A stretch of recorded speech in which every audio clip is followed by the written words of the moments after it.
Hello friends, we are here today in John chapter 13 of this chapter. It has to do with Jesus washing his disciples' feet. And this is a very significant thing that's happening. I don't know if you've ever been in a foot washing. I used to go on a mission trip every year, and at the end, on the last day, we would wash each other's feet. And it's difficult. It's not difficult to wash other people's feet. In fact, that's quite easy. And the way that we do it is while we're doing it, we usually say things that we appreciate about the other person. But Jesus, who is God, takes off his outer clothes. He's essentially in his underwear, and he wraps something around him. He kind of takes his clothes, and wraps it around his waist. And he's doing the job of a slave. These men, they wouldn't have washed each other's feet. They probably would have just either washed their own feet or just dealt with having dirty feet, But they don't wash each other's feet. That is a slave's job. It's not just any slave's job. It's usually the lowest slave. Jesus comes out and he starts washing his disciples' feet. And it must have been so difficult for them. We know for a fact that Peter said, "Jesus, do you wash my feet?" And he was saying, "You will never wash my feet. Never. This is unacceptable. I should be washing your feet. There's no reason why the God of this world would wash the feet of someone like me," he's saying. And it's important to remember that Peter, we have this view of Peter and who he was. And he's the great saint. He's great Peter, but in reality, he was a bruiser. He was a rough guy. He was a sinner. It was known that Jesus was hanging out with sinners, and Peter was no exception. He was someone that probably didn't have the best reputation before he met Jesus. So I think there's a very important point to be made about this, about accepting Jesus washing your feet. There's a sense that there's a humility in washing other people's feet, but there's also a major humility in letting your feet be washed. Now, this is important because I think a lot of people that reject Christianity, they do so on the grounds that they try to work for their own salvation through their good works, and they're the type of people that would say, "I don't want God to clean me. I want to clean myself. I want to do it on my own."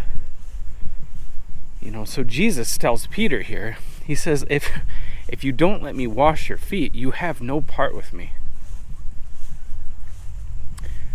And he says, "Well, then, by all means, Lord, just wash my head and my hands as well." And Jesus says, if you're clean, you don't need to be washed. Now, this is important. He is talking about being clean, and he's talking about a spiritual cleanness. But what's interesting about this is that he's just washing their feet. And the interesting thing about washing your feet is that your feet will always get dirty. The things of this world will always get on your feet again. And you have to go to Jesus over and over again and say, I've been cleaned, Lord. I trust in you, but I need you to clean off the things of this world. Another major point that Jesus is trying to make is here, again, is the God of the world washing the feet of these men that are very low. This is a sign of the way that we are supposed to treat the people around us. We're supposed to humble ourselves before them. But there's more to it than that even.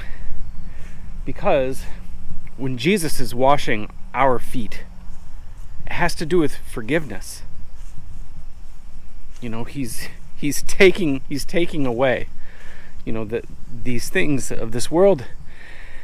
And we need to do this to each other. We don't just need to physically wash people's feet, though I think that is a very good thing, to do if you're part of a group that is really doing life together. But it's a symbol also of the way that we should forgive one another. In the same way that God forgives us for everything that we've done against Him. And that's basically everything. Every sin is a sin against God. But we sin against other people as well. In the same way that people sin against us, we need to forgive those around us.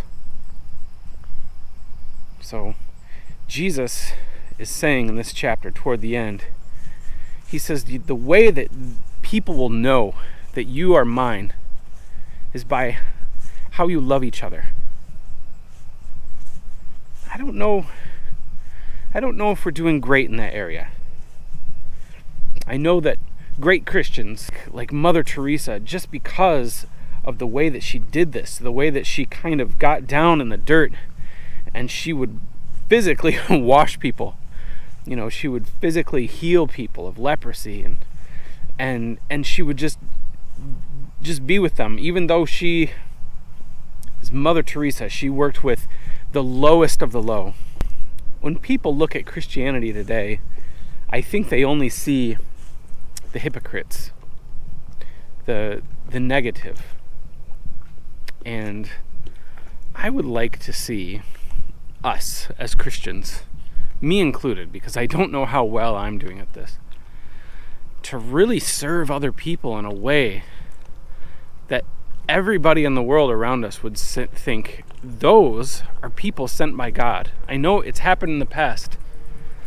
During the plagues, the bubonic plague and the black plague, there's people that write about what the Christians have done in those times. And they will say, that is an example of what true godliness looks like. That is an example of the people of God acting like the people of God. So I will leave it with that. There's much more in this chapter, but we should really wash each other's feet. We should forgive each other. We should love each other so that people will know that we belong to Him. Anyways, that is John chapter 13. Have a great day. Bye.